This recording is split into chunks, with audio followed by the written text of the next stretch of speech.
Hello students, कैसे हैं आप सभी। आई होप आप सभी अच्छे होंगे, अपने घर पर सुरक्षित होंगे। मैं ज्योति आप सभी का स्वागत करती हूँ आपके अपने यूट्यूब चैनल जनवानी क्लासेस पर।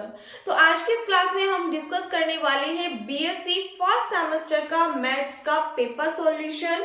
पेपर कब का है आपका, इसी ईयर का है। आप में से बहुत सारे स्टूडेंट्स ऐसे हैं जिनका एग्जाम हो चुका है फर्स्ट सेमेस्टर का, और बहुत सारे स्टूडेंट्स आप में से ऐसे हैं जिनका अभी तक फर्स्ट सेमेस्टर का एग्जाम नहीं हुआ है। तो जिनका हो गया है, ये उन्हीं के पेपर में से किसी एक स्टूडेंट ने पेपर सेंड किया है कि इसका सॉल्यूशन प्रोवाइड करा दीजिए। तो आगे जिन भी स्टूडेंट्स का पेपर होगा उनके लिए हो सकता है कि हेल्पफुल साबित हो जाए। इसको देख करके आपको ये भी आइडिया हो जाएगा, जो आपके मन में डाउट है ना कि दी आपने जो करवा दिया 100% उसी में से ही आएगा क्या। तो अगर आपने कंप्लीट यहाँ से पढ़ा है अपना फर्स्ट सेमेस्टर मैथ्स का, तो आपको ये पता चल जाएगा कि जितना आपको कराया है उसमें से 80 to 5% जो इस पेपर में है सब कुछ वही है जो मैंने आपको कराया हुआ है, उससे बाहर आपका कुछ भी नहीं है।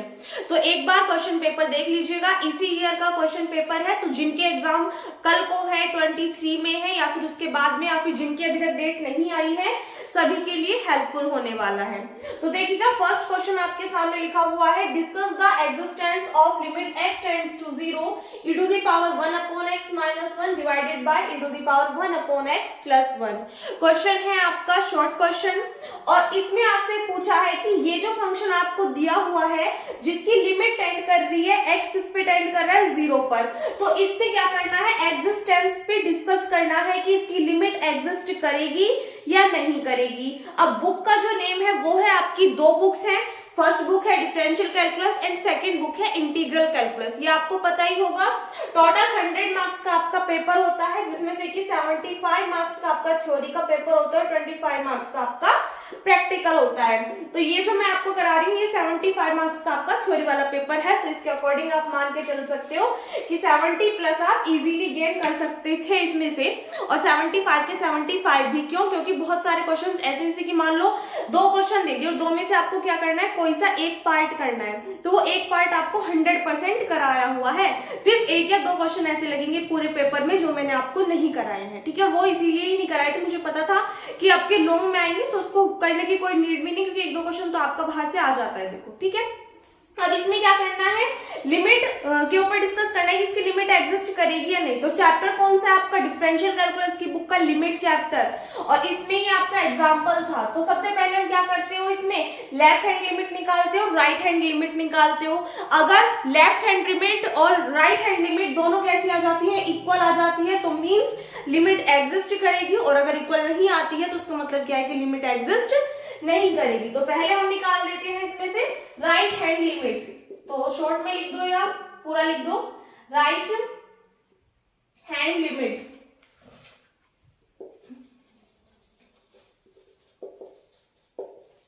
राइट हैंड लिमिट को कैसे रिप्रेजेंट करते हो आप, फंक्शन ऑफ 0 प्लस 0 से, और लेफ्ट को यहाँ पे बीच में माइनस साइन आ जाता है। तो फिर इसको कैसे लिखोगे, 0 प्लस h इस टाइप से रिप्रेजेंट करोगे। यानी कि जो भी आपका फंक्शन है उसमें x के प्लेस पे आप क्या पुट कर दो, 0 plus h। 0 plus h put करोगे तो इसका मतलब क्या है, फंक्शन ऑफ h ही निकल करके आ जाएगा। तो जो भी आपका फंक्शन है, फंक्शन ऑफ x जो आपको गिवन है, उसमें x के प्लेस पे क्या पुट कर दो, h पुट कर दो। तो यहां से आगे देखिएगा, function of h is equals to limit h tends to 0, जहां पर भी x है उसके प्लेस पे आप कितना पुट कर दोगे, h पुट कर दोगे। अब देखो यहाँ पे हम क्या नहीं करते, कभी भी हम लिमिट को इन्फिनिटी नहीं बनाते, यानी कि लिमिट पुट करने पे हमारा फंक्शन इन्फिनिटी नहीं बनना चाहिए, इसलिए पहले हम उसको सिंप्लीफाई करते हैं। तो कर दीजिए, देखो ये e to the power 1 upon h है, कॉमन ले लीजिए यहाँ से। तो लिमिट h टेंड्स टू 0, अगर आप e to the power 1 upon h common लोगे तो अंदर टर्म क्या आएगी, 1 minus 1 upon e to the power 1 upon h and divided by, यहां से भी आप बाहर कॉमन ले लो तो अंदर टर्म कितनी आएगी, 1 plus 1 upon e to the power 1 upon h। इससे आपकी ये वाली टर्म कैंसिल आउट हो जाएगी। जब आप लिमिट पुट करोगे तो देखो h के प्लेस पे 0 रखोगे तो 1 upon 0 infinity, e to the power infinity की वैल्यू कितनी होगी, इन्फिनिटी, एंड 1 अपॉन इन्फिनिटी कितना हो जाएगा, 0 हो जाएगा। समझो कैसे, e to the power 1 upon h के प्लेस पे 0 रखो तो ये क्या बन जाएगा, 1 अपॉन 0 आपका इन्फिनिटी। हमें पता है e to the power infinity की वैल्यू कितनी होती है, इन्फिनिटी, और ये टर्म चल किसके अपॉन में रही है, 1 के अपॉन में, तो इसका मतलब क्या है 1 अपॉन इन्फिनिटी कितना आ जाएगा 0, तो 1 minus 0 1, 1 plus 0 1, it means value कितनी आ गई आपके पास में 1।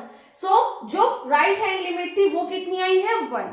सेम ऐसे क्या करोगे आप, लेफ्ट हैंड लिमिट निकालोगे, तो लेफ्ट हैंड लिमिट निकालोगे उसके लिए क्या पुट करोगे, फंक्शन ऑफ 0 माइनस एच, यानी कि function of minus H, function में x के प्लेस पे माइनस एच पुट कर दो, कर सकते हो। तो देखना फंक्शन क्या बनेगा, limit h tends to 0 e to the power 1 upon minus h minus 1, अच्छा 1 अपॉन x है ना, हाँ, और यहां से आपके पास में वैल्यू आ जाएगी e to the power 1 upon minus h plus 1। Clear है। सो इसको आप क्या लिख सकते हो, यहां से देखो, इसको आप ऐसे लिख सकते हो माइनस के 1 अपॉन एच, माइनस के 1 अपॉन एच। क्लियर है। अब अगर पावर माइनस में है तो 1 के अपॉन में आ गई, किस में चेंज हो जाएगी, प्लस में, तो यहाँ से टर्म आ गई हमारी लिमिट h टेंड्स टू 0, इसको लिख सकते हैं हम 1 upon a to the power 1 upon h minus 1, और इसको लिख सकते हैं 1 upon a to the power 1 upon h plus 1, इस फॉर्म में रिप्रेजेंट कर सकते हैं। अब जब आप यहाँ से लिमिट पुट करोगे तो a to the power 1 upon 0 infinity, a to the power infinity का मतलब इन्फिनिटी, और 1 अपॉन इन्फिनिटी 0, तो 0 माइनस 1 कितना आ जाएगा, माइनस 1, और 0 प्लस 1 1, यानी कि टर्म कितनी आएगी, माइनस 1, और जो हमने राइट हैंड लिमिट निकाली थी वो कितनी आई थी 1।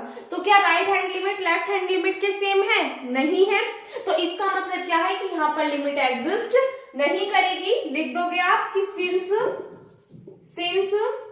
जो आपकी राइट हैंड लिमिट है वो डज नॉट इक्वल्स टू है लेफ्ट हैंड लिमिट के, या फिर इसको आप ऐसे भी रिप्रेजेंट कर सकते हो 0 plus h does not equals to function of 0 minus h, so the limit of this function does not exist. Clear है, नोट करिएगा। नेक्स्ट देखो क्वेश्चन नंबर 2। अच्छा एक चीज का ध्यान दो बच्चा, जो ज्यादा लेंथी क्वेश्चंस होंगे ना वो मैं आपको इस क्लास में कवर नहीं कराऊंगी, वरना तो ये पूरी की पूरी क्लास 3 घंटे की बैठ जाएगी, क्योंकि क्वेश्चन पेपर हो पूरा उसकी टाइमिंग के अकॉर्डिंग दिया हुआ है, इसलिए क्वेश्चंस जो मैंने कराए हुए हैं आपको प्रॉपर मैं दूंगी, आपको इधर उधर ढूंढना नहीं पड़ेगा। देखो क्वेश्चन है, evaluate double integration x y d x into d y over the region in the positive quadrant for which x plus y less than equals to 1। और ये क्वेश्चन मैंने आपको करा दिया, सेकेंड बुक है आपकी इंटीग्रल कैलकुलस, जिसमें आपका चैप्टर है डबल एंड ट्रिपल इंटीग्रल। उस चैप्टर उस वाले में लेक्चर नंबर 3 में वीडियो की टाइमिंग है 35 मिनट पे, यानी कि वो कंप्लीट वीडियो का ड्यूरेशन देख लेना, उसमें जो 35 मिनट पे जो पॉइंट होगा वहां पर आपको क्या मिलेगा, इस वाले क्वेश्चन का सॉल्यूशन मिलेगा। लिंक आपको आई बटन में मिल रहा होगा, साथ के साथ देखिएगा, क्लिक करो उस पे और जा करके देख लो क्वेश्चन हैंड टू हैंड। ठीक है, ज्यादा टफ नहीं है, इजी सा क्वेश्चन है, तो आप लोग कर लेना।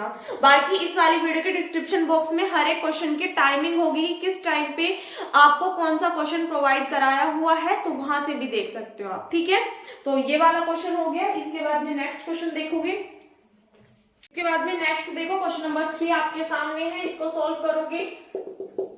क्वेश्चन में क्या कहा है, find the constant ABC so that the vector f is equals to this is इररोटेशनल।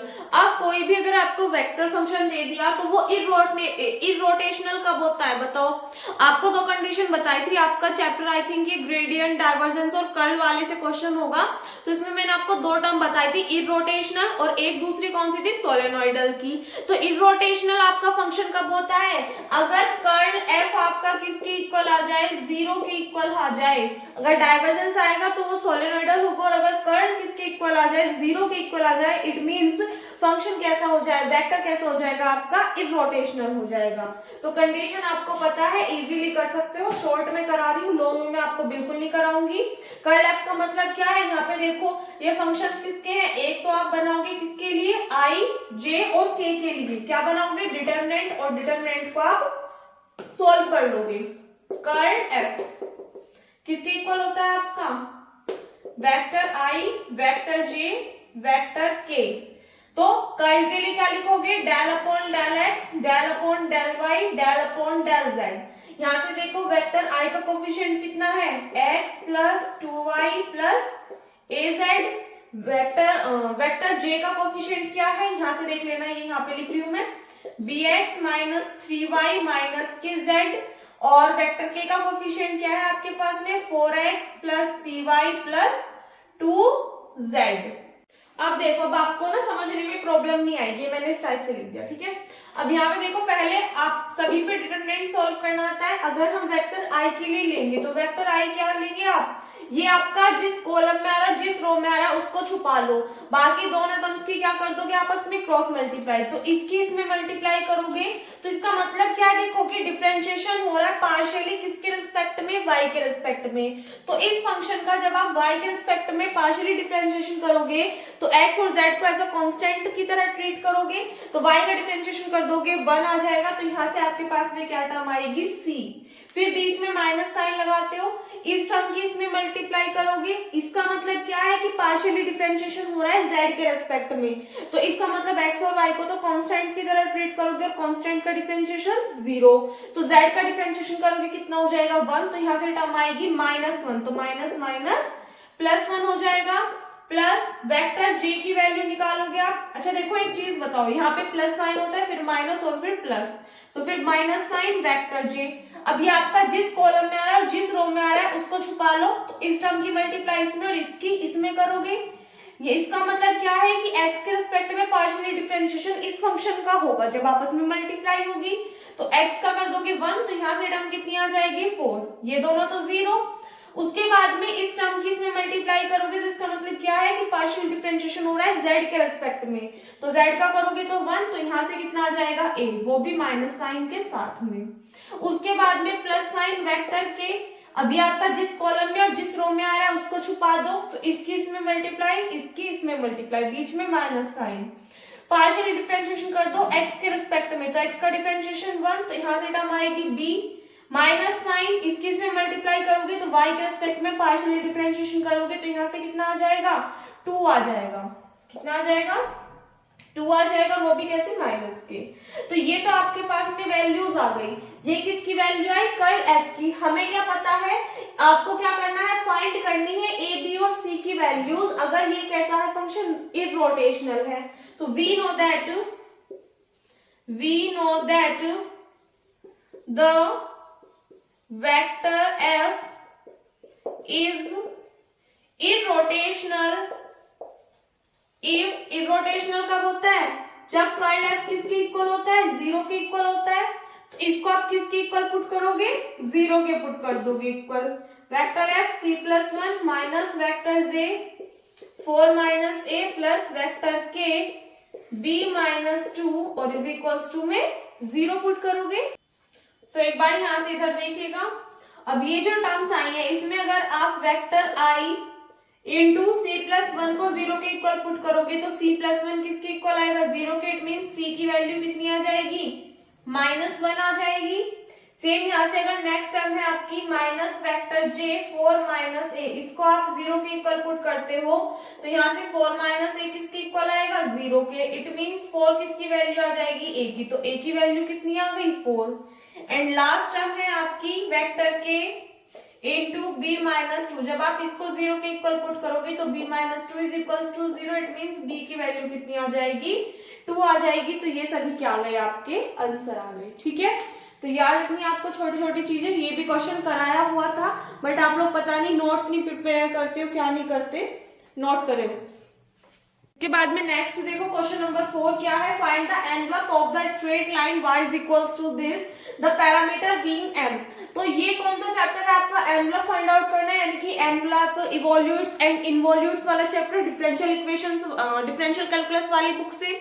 तो इसमें क्या करते हो आप, जो इक्वेशन आपको गिवन होती है उससे जो पैरामीटर होता है उसको क्या करते हैं, हम एलिमिनेट कर देते हैं, यानी कि हटाना होता है। तो पैरामीटर दिया हुआ है m, तो यहाँ से हमें m को हटाना है। तो सबसे पहले क्या करोगे, जो इक्वेशन आपको दी हुई है उसको लिख लो। इक्वेशन क्या गिवन है, y is equals to mx plus a m cube.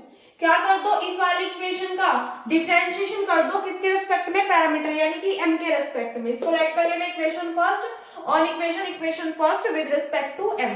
करोगे तो यहाँ से y तो कांस्टेंट होगा तो इसका डिफरेंशिएशन कितना हो जाएगा 0, m का करोगे 1 तो यहाँ से आ जाएगा x constant term as it is, और a कांस्टेंट है, m क्यूब का जब आप डिफरेंशिएशन करोगे तो कितना आ जाएगा 3m स्क्वायर। इसको हम इस फॉर्म में लिख सकते हैं 3a m square plus x is equals to 0। यहाँ से अगर हमें m की वैल्यू निकालनी हो तो देखना कितनी आएगी, 3am स्क्वायर, ये प्लस x उधर जाके माइनस x, 3a इधर मल्टीप्लाई में इधर आके डिवाइड में, तो इम्प्लाइज दैट m की वैल्यू कितनी आ जाएगी, under root minus x upon 3 आ जाएगी। अब ये जो m की वैल्यू है इसको इक्वेशन फर्स्ट में पुट कर दो। जो इक्वेशन फर्स्ट है इसको हम इस फॉर्म में लिख सकते हैं। अच्छा यहाँ से देखो, अगर हम m कॉमन ले लें तो ये आ जाएगा x plus a m square आ जाएगा, कोई दिक्कत नहीं है। तो यहाँ पे m की वैल्यू पुट कर दो। सो यहाँ से देखना, लिख देना on putting the value of m in equation first. So y is equals to m के प्लेस पे कितना आ जाएगा, माइनस के x अपॉन 3a। यहाँ से टर्म कितनी है, x plus a m square, इस टर्म का स्क्वायर करोगे तो स्क्वायर से रूट कैंसिल आउट हो जाएगा, तो ये हो जाएगा plus minus minus x upon 3a। a से आपका a भी कब खत्म हो जाएगा, तो यहाँ पे आपके पास में वैल्यू आएगी अंडर रूट माइनस के x अपॉन 3a, ब्रैकेट में आ जाएगा x माइनस के x अपॉन 3। क्लियर है। अब ये तो आ गई हमारे पास में किसकी वैल्यू, y की, बट रूट में आ रही है तो दोनों साइड का क्या कर दो आप, स्क्वायर कर दो, ऑन स्क्वायरिंग बोथ साइड्स। तो यहाँ से टर्म कितनी आ जाएगी, y स्क्वायर, और इस साइड का जब आप स्क्वायर करोगे तो यहाँ पे देखो स्क्वायर से रूट कैंसिल आउट, तो ये हो जाएगा माइनस के x अपॉन 3a। इसको अगर आप सोल्व करोगे तो ये आ जाएगा आपका 3x माइनस के x अपॉन 3। तो 3x में से माइनस करोगे x कितना आएगा, 2x, और 2x का जब आप स्क्वायर करोगे तो 4x स्क्वायर, और अपॉन में कितना आ जाएगा, ये 3 3 9। क्लियर है इतनी बात। सॉल्व कर लो, y square is equals to minus के 4x क्यूब अपॉन 3 9 27a।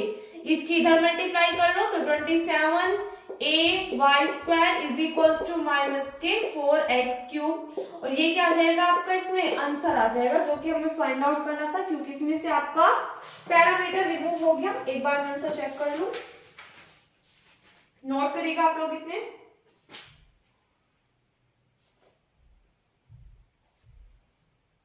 ये माइनस के हैं, इसको चाहे तो आप इधर की साइड लेकर के आ जाओ, तो ये हो जाएगा प्लस के 4x cube is equals to 0। Clear है इतनी बात। तो ये छोटा सा क्वेश्चन था। क्या करना होता है जब भी आपको इस टाइप का क्वेश्चन दिया होता है, जो पैरामीटर होता है उसको आपको एलिमिनेट करना होता है। क्वेश्चन कराया हुआ है, इंपॉर्टेंट भी बता रखे हैं, नोट करिएगा।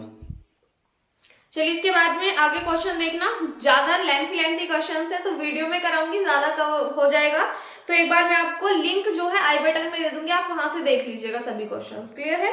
तो नेक्स्ट क्वेश्चन देखो क्या है, if u is equals to tan inverse x square plus y square upon x plus y then show that this.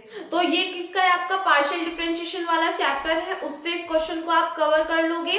इस टाइप के कई सारे क्वेश्चन है, इसमें तो चलो tan इनवर्स दे दिया, बाकी साइन इनवर्स, कोस इनवर्स, तो इस क्वेश्चन पे बेस्ड यानी कि इसी पैटर्न पे बेस्ड कई सारे क्वेश्चंस हैं जिनमें कि आपको क्या करना होता है, फंक्शन को u और v ऐड करके तब आप क्वेश्चन को आगे सोल्व करते हो। तो एक बार हर एक क्वेश्चन को ध्यान से देख लेना, ताकि इस टाइप का अगर कोई भी क्वेश्चन आए तो आपको अच्छे से रिवाइज हो जाए। आई बटन में लिंक है, वहां पे क्लिक करके आप देख सकते हो, और साथ के साथ ना इन क्वेश्चंस को देखते रहना ताकि आपको कोई भी प्रॉब्लम ना हो।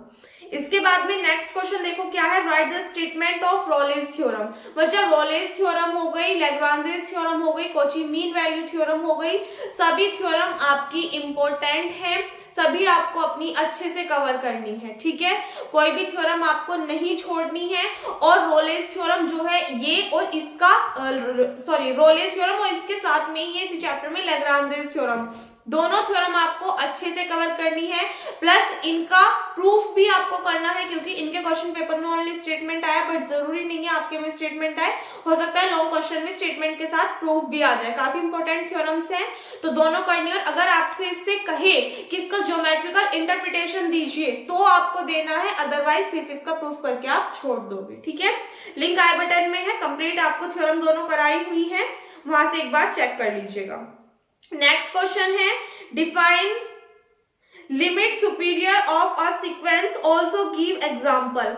यानी कि आपकी सुपीरियर लिमिट क्या होती है सीक्वेंस की, उसको डिफाइन करना है, प्लस उसका एग्जाम्पल देना है। सीक्वेंस वाले चैप्टर में मैंने आपको कई सारी डेफिनेशंस नोट कराई हैं, उनमें से ही एक डेफिनेशन ये है, ऊपर लिंक है, इस वाली वीडियो पे क्लिक करके आप सभी डेफिनेशंस देख लेना। जरूरी नहीं है आपके पेपर में यही आएगी। बच्चा मैं यहाँ पे क्लास में आपको ये वाले पेपर का सॉल्यूशन कंप्लीट करा देती, बट मैं करा क्यों नहीं रही हूँ, क्योंकि इसी पे बेस्ड जरूरी नहीं है आपके एग्जाम पेपर में यही क्वेश्चन मिले, आपको इस टाइप के और भी मिल सकते हैं, इनमें से कुछ भी मिल सकता है। तो आप इस पे बेस्ड जो क्वेश्चंस वगैरह हैं उनको कंप्लीट कवर कर लीजिए, ठीक है। इसके बाद में नेक्स्ट क्वेश्चन देखिएगा क्या है, prove that integration this is equals to this. ये भी आपको कराया हुआ है बीटा एंड गामा फंक्शंस में, इसका भी लिंक आई बटन में है, आप क्लिक करके देख लो। अदरवाइज हर एक क्वेश्चन का जो भी जिस वीडियो में है उसका लिंक आपको इस वाली वीडियो के डिस्क्रिप्शन बॉक्स में मिल जाएगा, प्रॉपर लिखा हुआ कि कौन सा क्वेश्चन है और उसका कौन से का लिंक है, ठीक है। तो आपको जिस भी क्वेश्चन का सॉल्यूशन देखना है उस लिंक पे क्लिक करोगे और टाइमिंग वहां पे लिखी होगी कि इस टाइमिंग पे ये वाला क्वेश्चन कराया हुआ है, तो आपको इधर उधर कुछ भी देखने की जरूरत नहीं है, आप डायरेक्टली क्या कर सकते हो, उस क्वेश्चन का एनालिसिस कर सकते हो किस टाइप से वो क्वेश्चन हुआ है। तो आपका टाइम बिल्कुल भी वेस्ट ना करते हुए ये वीडियो बनाई गई है। नेक्स्ट क्वेश्चन देखो क्या है, show that the function of x is equals to this for x does not equals to 0 and function of 0 is equals to 0 is continuous at x is equals to 0 but not differentiable।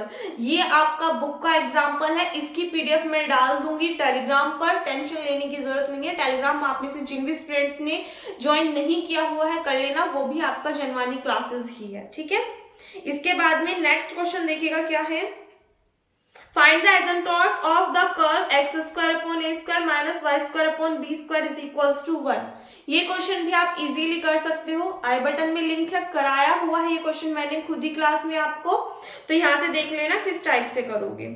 Next question है, for the parabola 2a upon r is equals to 1 minus cos theta prove that p square is equals to ar। Tangent and normal का question है ये, differential calculus की book से, इसको भी आप कर सकते हो। आई बटन में आपको बच्चे हर एक क्वेश्चन का लिंक दे रही हूँ मैं, आई बटन से देखना है वहां से देख लो, डिस्क्रिप्शन बॉक्स से देखना है आपको वहां से देख लो, जैसा आपका मन करे ऐसा आप कर सकते हो, ठीक है। और इस टाइप का अगर एक दो क्वेश्चन पे और पे नजर मार सकते हो तो वो भी देख लेना, क्योंकि कल आपका पेपर है। तो देखो ये जो मैं आपको बता रही हूँ ना, ये इसलिए बता रही हूँ जिनका कल पेपर है, आने वाला पेपर है, इसी टाइप के क्वेश्चंस आपसे पूछे जाते हैं, तो इसीलिए हो सकता है इन्हीं में से कुछ क्वेश्चंस ऐसे आ जाए, इन्हीं पे बेस्ड आ जाए, बट ये क्वेश्चन ना हो, तो आप एक दो क्वेश्चन देख लोगे तो ज्यादा बेटर रहेगा। प्रूव दैट, नेक्स्ट है prove that the radius of curvature rho is equals to this. तो ये प्रूफ करना है, इसका भी मैं आपको पीडीएफ दूंगी, दो क्वेश्चंस हो गए, एक ये वाला एक वो वाला, तो दोनों की पीडीएफ मिल जाएगी आपको टेलीग्राम पर। नेक्स्ट क्वेश्चन है, prove that every monotonic increasing and bounded above sequence is convergent. इसकी बच्चा पीडीएफ दूंगी मैं आपको सॉल्व करके। नेक्स्ट देखिएगा लॉन्ग क्वेश्चन है, find the entire length of the cardioid r is equals to a into 1 plus cos theta. तो ये क्वेश्चन भी आपको क्लास में करा रखा है, आई बटन में लिंक है, वहां पे जाके क्लिक करके उस टाइमिंग पे आप देख सकते हो। कंप्लीट टाइमिंग वगैरह सब कुछ प्रॉपर वे में डिस्क्रिप्शन बॉक्स में है, तो आप वहां से कर लेना। नेक्स्ट क्वेश्चन देखो क्या है, show that a constant function is Riemann integrable, also show that a bounded function need not be R integrable. जो आपका चैप्टर है रायमन इंटीग्रेशन, उस वाले चैप्टर में आपको मैंने बताया हुआ है, यहाँ पे जरूरी नहीं है कि आप फंक्शन, इस टाइप के क्वेश्चन में आपको कोई फंक्शन गिवन नहीं होगा तो आप फंक्शन अपने पास से लेट करके क्वेश्चन को सोल्व कर सकते हो। इस टाइप का क्वेश्चन मैंने आपको कराया भी हुआ है। नेक्स्ट देखो क्या है, apply Green's theorem in the plane to evaluate this integration where c is triangle enclosed by this. Green theorem, Gauss theorem और स्टोक्स थ्योरम, तीनों पे बेस्ड क्वेश्चंस आपके आते ही आते हैं एक क्वेश्चन लॉन्ग क्वेश्चन में। फिर नेक्स्ट है, for any closed surface as proof that this is equals to 0। इसकी भी पीडीएफ आपको टेलीग्राम पे मिलेगी, वहां से देख लेना एक बार, ठीक है। तो ये 3-4 क्वेश्चंस तो ऐसे हैं जिनकी पीडीएफ आपको टेलीग्राम चैनल पर मिल जाएगी, वहां से देख लेना। बाकी आप में से जिनके भी पेपर हो जाएं वो एक बार बता दीजिएगा कि आपको पेपर कैसा गया। बेस्ट ऑफ लक मेरी साइड से सभी को। आई होप जितना भी क्वेश्चन पेपर आपको बताया उसका आप रिविजन कर लो टाइम से पहले, क्योंकि अब पढ़ने का तो ज्यादा टाइम है बट रिवाइज आप कर सकते हो। इस वीडियो में बस इतना ही, मिलते हैं नेक्स्ट वीडियो में, तब तक के लिए घर पर रहिए, सुरक्षित रहिए, धन्यवाद।